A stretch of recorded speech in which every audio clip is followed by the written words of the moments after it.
એ દોડતો નદીના ઘાટ ઉપર જ્યાં કથા ગવાણી હતી ત્યાં દોડતો સાપ આવે. ભયંકર સર્પ જેનું નામ તક્ષક. વાસુકી નાગ, તક્ષક નાગ આ બધા ભાઈઓ. નાગમાં આવા ઘણા પ્રકારો, તક્ષક નાગ, વાસુકી નાગ. એમાં તક્ષક આવ્યો દોડ્યો.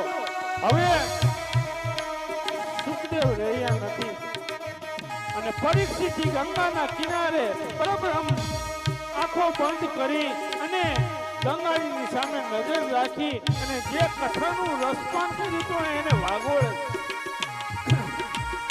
હમણે કલાક પહેલા કેવા સુખદેવ મને કથા કહેતા હતા, કેવો પ્રસંગ આવતો, એને બાદ બીજું કાંઈ યાદ નથી આવતું.